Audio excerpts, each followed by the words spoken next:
Hello guys, kamusta po kayo? Ngayon po is nandito tayo sa St. Jude, San Fernando, Pampanga at i-feature po natin ito pong binibenta po na bahay po ng ating subscribers from US po sila, no? So ito po kaya binibenta po nila. Yung client po kasi is mga senior citizen na at plano po nilang bumalik na ng USA kasi andun po yung kanyang mga anak. Ito pong bahay is natirahan lang po ng 2 years and ang sabi nga po nila, mas madalas nga po sila naka-stay sa Amerika kaysa mag-stay po dito sa bahay. Ngayon po kung interesado po kayo sa kanilang binibentang bahay, tara po, mag-tour po tayo. Ito po yung bahay po na binibenta. So ito po ay bungalow house. Meron po itong 3 bedrooms plus 3 bathroom. And ang total development area po ng bahay is 250 square meters. Pag po sinabing total development area, included na po yung garahe.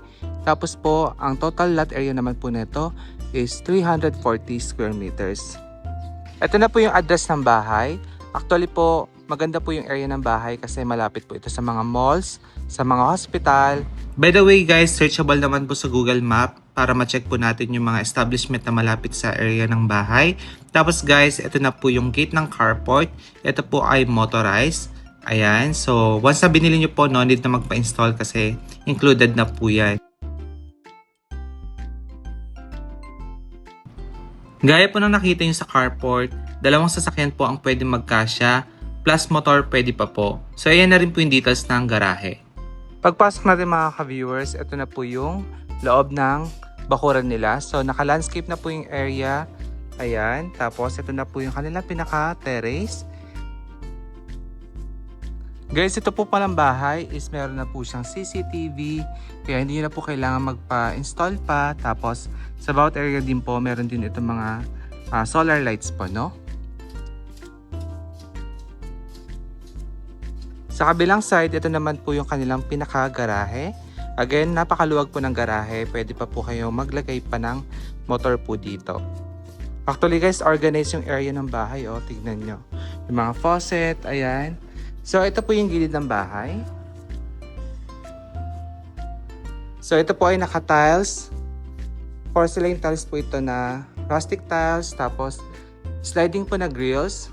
And, ito na po yung roof para sa lanay.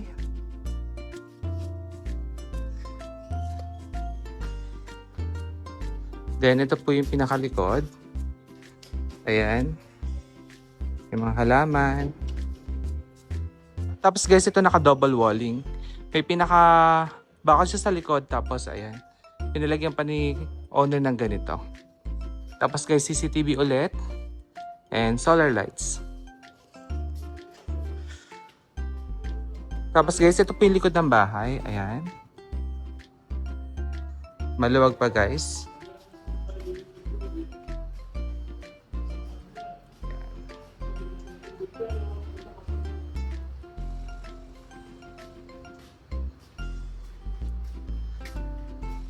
Guys, nakaano na rin pala ito. High tank pressure po yung water. So, ito po, di na pa problemahin. Kasi, ayun po. Mataas na po yung pressure po ng water. Tapos guys, ito yung other side. Ayan. Then, balik po tayo sa pinaka-front ng house. Imagine guys, sa gilid ng bahay, may nakatanim na mga kalamansi. Which is may bunga now. Ayan, saka yun namumunga na guys. Diba? Then again, ito po yung front ng house.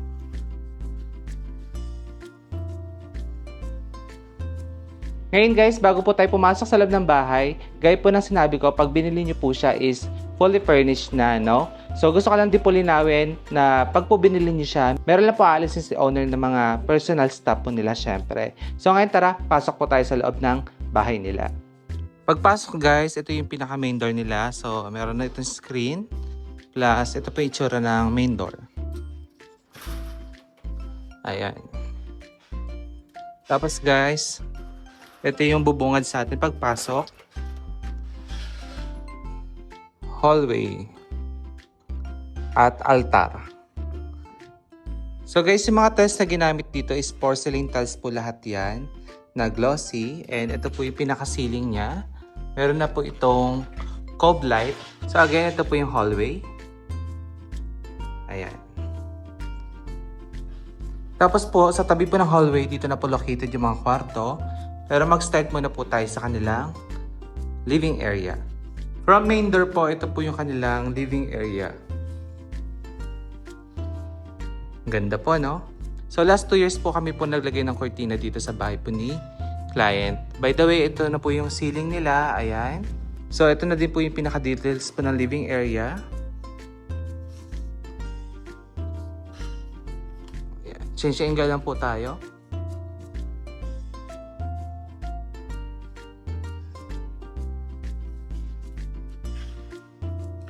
And meron po sila ditong huge na TV. So again, ito po yung kanilang living area.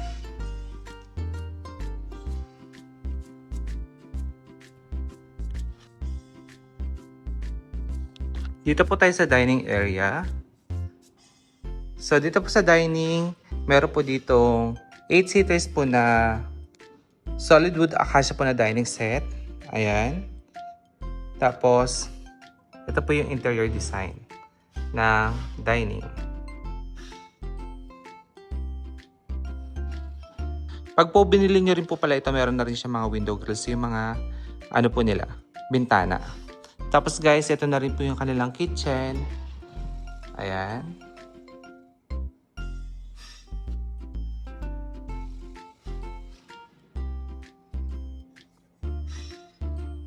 Tapos ito guys, yung knock bar. Ganda ng bar stool nila. Yung kanila po pala ditong appliances like range hood is Elba. And even po yung gas range nila is Elba.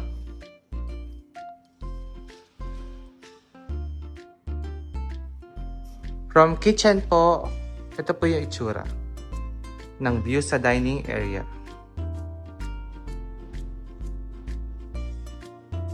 So guys, ito po again yung living area nila, dining, tapos main kitchen.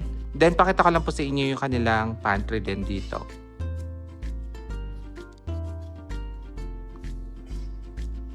So guys, ito yung pantry, maluwag at marami kayong mailalagay.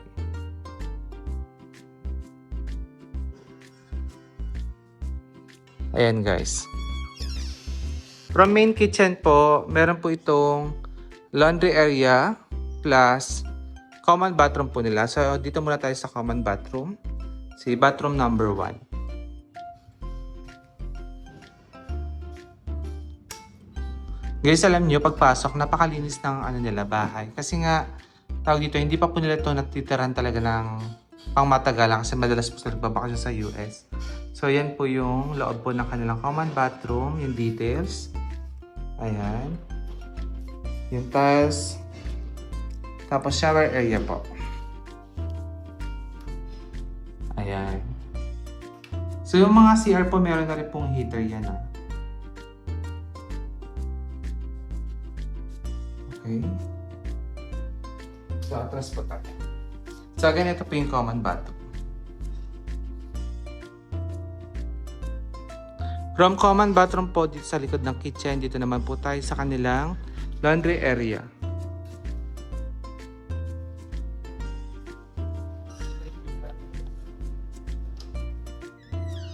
So ito guys yung laundry area nila. Ayan. May TV din. At CCTV. Ayun. Tapos guys, ayan. Ito yung mga washing machine na kasama po pagka binili nyo since fully furnished naman siya. Ayan. Tapos meron din po sila dito ano. Guys, ngayon is pakita ko sa inyo yung mga bedroom naman. Actually, napakaluwag po ng bahay sa personal. Maluwag, malaki. Guys, again, gaya po na sinabi ko, may 3 po itong bedroom at 3 bathroom, which is pinakita ko na po yung isang bathroom tapos yung 2 po nandito po sa mga bedroom. So, start tayo kay bedroom number 1. Ayan.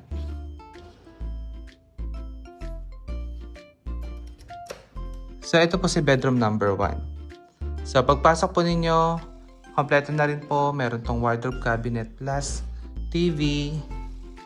So, actually, pwede nyo pa pong ayusin yung position po ng mga bed. Kasi maluwag nga po. Tapos, kulay mustard po yung color paint dito. Tapos, dito yung kanilang wardrobe cabinet. Ayan. So, again, ito po si bedroom number 1. Tapos, guys, sa tabi nito, syempre, si bedroom number 2. Ito po yan. Ito naman po ay si violet room. Ganda rin, guys, oh.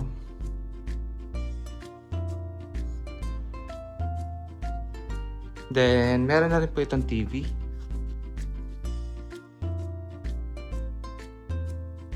Yan. Then, ito guys, itong room na to, si bedroom number 2 is, nandito si bathroom number 2.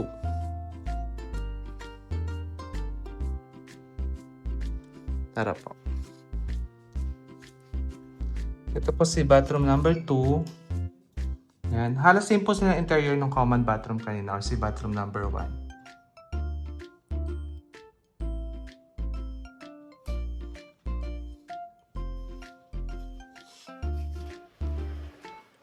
Yan po.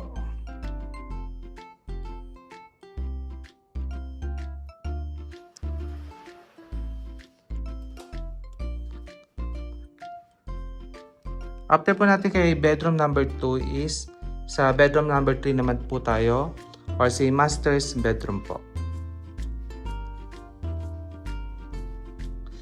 Ito guys, maluwag po yung master's bedroom.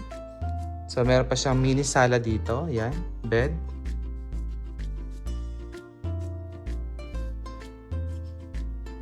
TV area. Yan, TV. Tapos guys, from here, meron po ditong bathroom pa. Si bathroom number 3.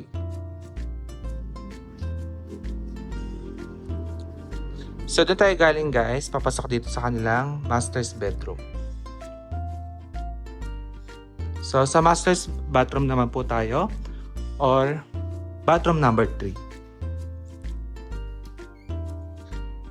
Ito po guys.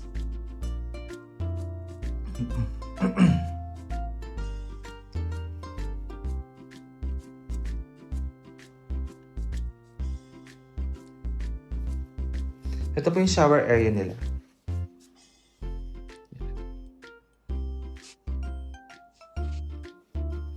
From here, ito po again si master's bedroom. And po mga ka-viewers ang ating tinur po na bahay. So hopefully nagustuhan nyo po, no? So para po sa mga interesado pong bumili, ito pong bahay is clean title. As in, wala po kayong problemahin. Tapos guys, halos kompleto na rin po sa gamit. So again, personal stuff lang po nila yung kukunin nila dito sa house. Then, ang asking price po nito is 12 million. And kung plano nyo naman pong puntahan yung bahay, pwede po tayo mag-set ng schedule to check po yung house kung interesado po kayo. So, ito po yung contact number kung interesado po kayong i-visit po yung house at syempre, bilhin na rin po, no? So, dito po ang maganda agad sa bahay po na ito. Ayun, less hassle. Pwede nyo na po agad tirhan, kumbaga. Kung gusto nyo po i-check yung map, pwede nyo po i-check yan sa Google Map, yung St. Jude, San Fernando. And makikita nyo po doon kung gaano po siya kalapit sa mga establishment po, no? So again, sana po meron kayo nakuha idea sa vlog na ito. Maraming salamat po ulit sa panonood. Ingat po kayo and God bless. Bye-bye!